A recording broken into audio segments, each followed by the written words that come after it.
hot wings in the morning. Grand Rapids rocks all day. 97.9 GRD rocks.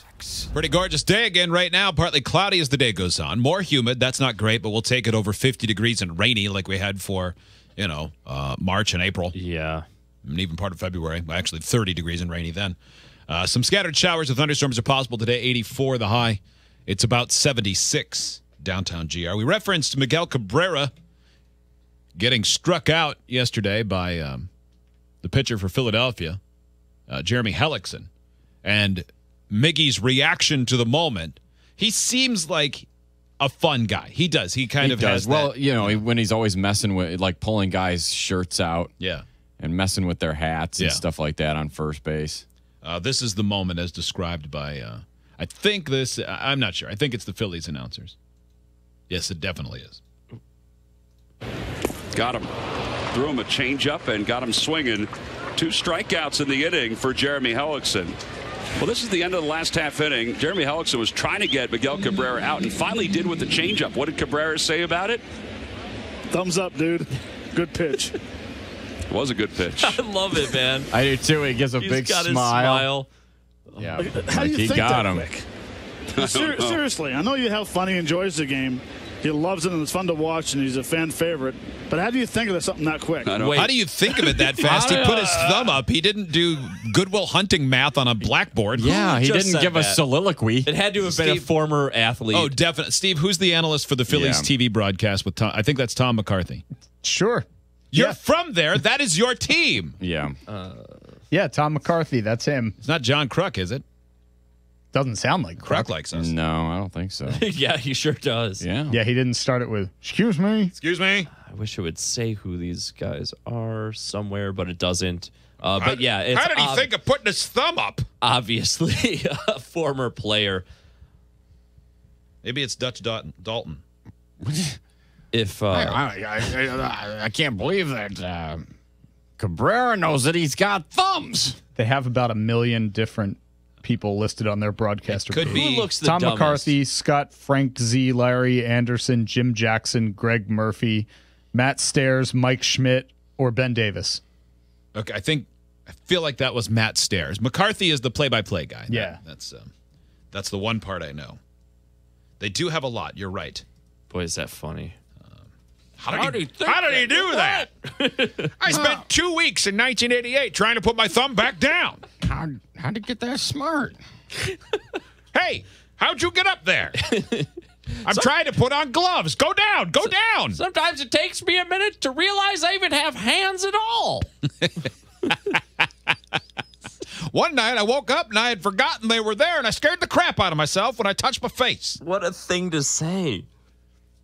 Boy, some guys just have it, you know? They got that brain, that witty brain.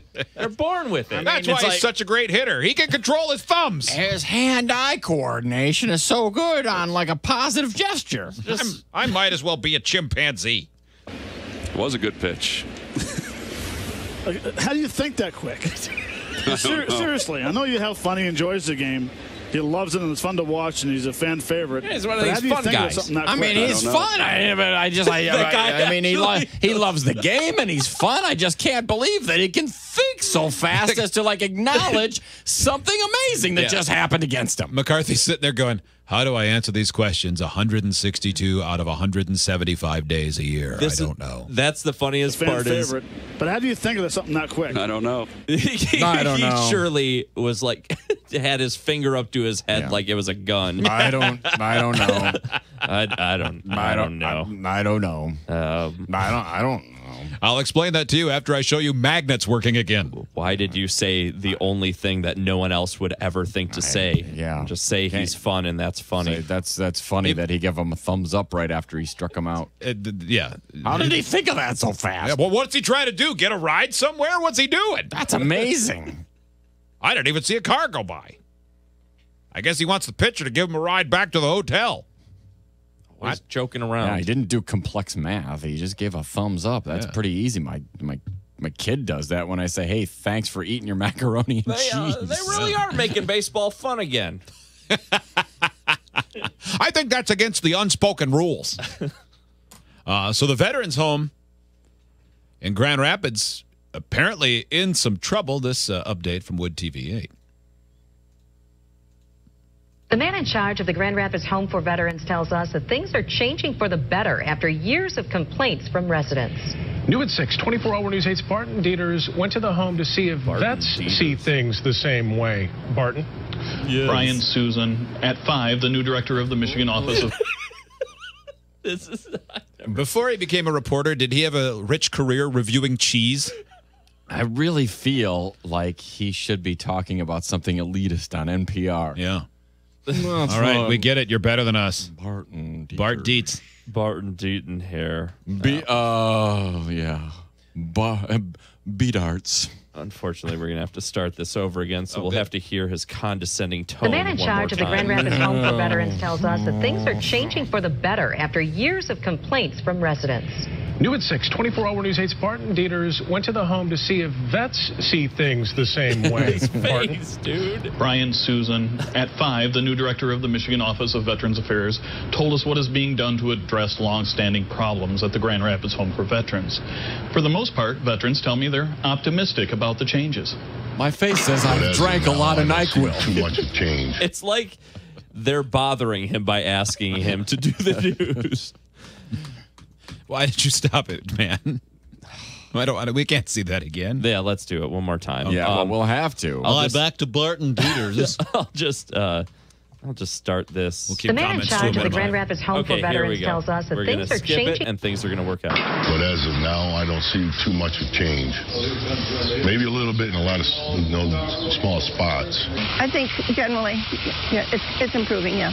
Well, for the first time in about 4 years, I've got some hope as to the outlook of the home. Veterans I talk to say, well, overall, the vets' home has always been a good place to stay. They have seen dark times. It's just been too long. Members are suffering because they're not getting the correct care that they need. Many point to the changeover from unionized state employees to private employees provided by company J2S.